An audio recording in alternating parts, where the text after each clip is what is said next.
Excuse the eyeliner, pero in fairness po, ang ganda ng O2O eyeliner stamp. Ako lang, hindi pa ako marunong gumamit. But then, ang ganda niya talaga. I've been wearing the eyeliner for the whole day. Imagine, from morning up to now. So, kakauwi lang namin with my kids. Kasi it has been like a tradition sa Christian church namin na meron pong play ang mga bata. So, parang yan po yung Christmas celebration sa Christian church para din mag-share ng real spirit of Christmas. So, nagkakaroon po sila ng play sa iba't ibang schools. Meron din silang pinupuntahan na halimbawa home for the aged or simbahan, ganun. Why I wanted to share this? Kasi siguro naman po, alam nating lahat na as a Filipino, talagang Roman Catholic po tayo, 'di ba? Marami sa atin. And I am a Roman Catholic po. Pero, after like several years po dito sa Taiwan, I decided na maging Christian. So, I don't want to compare Catholicism and Christianity. Ang gusto ko lang sabihin is, gusto kong i-share kung ano yung mga pagbabago sa buhay ko. Kasi, alam ko naman maraming nalulungkot na lalo na kapag Pasko. Kasi, yan yung pinaka-importanteng, let's say, panahon sa Pilipinas. Lalo na, kailangan natin makasama yung pamilya natin, 'di ba? Kasi nga, Pasko. Pero alam niyo po, ang pinakamalaking nagbago sa akin isn't about not being with my family, yung paraan ko sa pagpapahalaga ng pamilya. Tuwing Pasko noon, alam niyo po, talagang magarbo yung Christmas tree ko. Talagang every year, iba-iba yung motif ko sa Christmas tree ko. In fact, naalala pa yan ng mga anak ko, ng dalawa kong mga babies, na noon si mami talaga pag papuntang Christmas na, ang ganda ng laki ng Christmas tree namin, alam nyo ba? Hanggang yata? 12 feet yata yung Christmas tree namin. Talagang malaki. Tapos, minsan silver, minsan red, minsan gold, ganun. Kasi talagang Pinoy na Pinoy po. And then, yung nagbago, alam niyo po ba, nung naging Christian ako, hindi na talaga ako nagde-decorate. Yun talaga. Only until last year na bumili ako ng isang portable na Christmas tree. Alam mo magkano lang yun? 399 yata. Tapos pag open mo, andun na lahat. May ilaw na siya, may decoration na siya. Basta maliit lang. Kasi hinahanap-hanap talaga ng mga anak ko. Pero pinapaintindi ko sa kanila na ang Pasko talaga noon para sa akin talagang iba.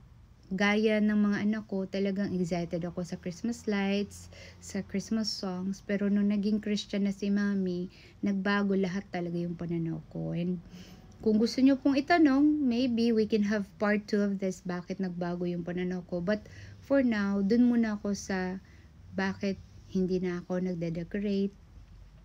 Syempre, sa church namin, as a Christian, we greeted each other naman na Merry Christmas. Imagine, nung December pa nga, kaka-December lang, we greeted each other Merry Christmas. But we don't really celebrate it like the way the Catholic Church do. So, ini-emphasize na mag-evangelize tayo, na mas marami sana yung makakakilala kay Jesus, 'di ba? Ganun po. And alam niyo po, ingat na ingat din po ako every time I introduce the culture kasi I respect the Catholic Church, the Catholic way, and I also respect the Christian way. Kaya, syempre, siguro, ang gusto ko lang na mensahe sa lahat is, hindi lang Pasko na kailangan nating makapiling yung mahal natin sa buhay. Lalo na, pinaka-importante yung araw-araw nating pakikitungo sa family natin. Tapos yung pananalita natin in many ways. Magbibigay ako ng halimbawa. meron akong gagawin na project. It's actually one of my projects na nagfi-feeding po talaga ako. Noon pa po yan, bago pa po yan nauso dito sa Taiwan, na may charitable na for a cause yung mga programs dito, 'di ba? Yung mga pageants. Bago pa po nakilala yung mga pageants na iyan. Noon pa po, ginagawa na po yan ng Philthai. Sorry, I really have to be honest lang, okay? No offense meant. So, yun, sabi ko, I will give budget para sa feeding and yun nga. Tapos, yung respond ng isang, syempre, Katoliko, diba? Yung response niya is, sige, tapos, lagyan na natin ng mga kung ano-anong, sa Bisaya is hugaw-hugawan. Parang lagyan natin ng dumi-duming mga ulam. Hugaw-hugawan lang nato og mga sudan. Ganon. So, sabi ko, I understand na what you meant was, let's have some add-ons na ulam. But as a Christian, we don't say hugaw-hugawan or dumi-dumihan natin kasi it's a blessing from God. Maliit man o malaki.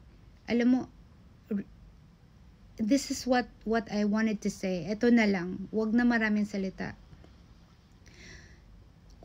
Kung meron tayo talagang gratitude at totoong syempre faith, 'di ba, in God, we are really careful with what we say, 'di ba? So, yun, and sabi naman niya, I don't really mean that way, but yeah, I realize na I have to be careful with what I say kasi it's a blessing, lalo pat pagkain at ibibigay yan sa mga kabataan. So, yun, parang I'm really straightforward. So, inaayos ko talaga yung mga gusto kong i-express kasi hindi dahil sa gusto kong magmarunong It's because konti na lang ang tao ngayon na may courage magsalita para sa tama. You know, everyone is hated if you say the truth or something really right. Pero para sa akin kasi aanhin ko yung ipiplease ko lahat. Tapos hindi naman yon ang nasa puso't isipan ko, 'di ba? So again guys, yes, tagal ko nang hindi nagde-decorate ng Christmas, hindi nagsa-celebrate ng Christmas. I just have a family dinner para meron ding parang tradition yung mga bata na Christmas, alam nila na talaga it's with the family.